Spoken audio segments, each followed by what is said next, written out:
দেশে gas cylinder বিস্ফোরণ ও লিকেজের ঘটনা বেড়েই চলেছে। এতে প্রাণহানি ও আহতদের সংখ্যা উদ্বেগজনক হারে বৃদ্ধি পাচ্ছে।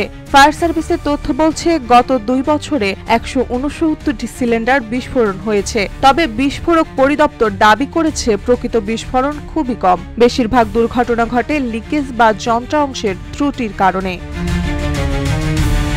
3 আগস্ট গাজীপুরের মিরের বাজারে সিলিন্ডার বিস্ফোরণে একই পরিবারে 3 জন দগ্ধ হয়ে মারা যান।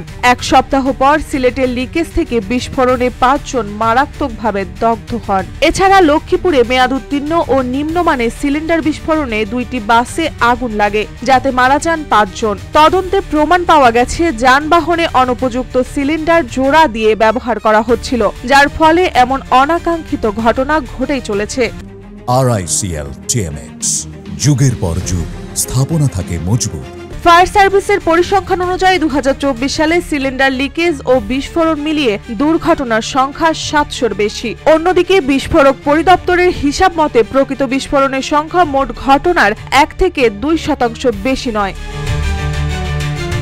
বাজারে ঘুরে দেখা গেছে, অনেক সিলিন্ডারের উৎপাদনের তারিখ থাকলেও ব্যবহারের শুরুর সময়ে উল্লেখ নেই। কিছু সিলিন্ডার মেয়াদ উত্তীর্ণ হওয়ার পরেও বাজারে ঘুরছে। গ্রাহকরা জানেন না তাদের ব্যবহৃত সিলিন্ডার কতটা নিরাপদ।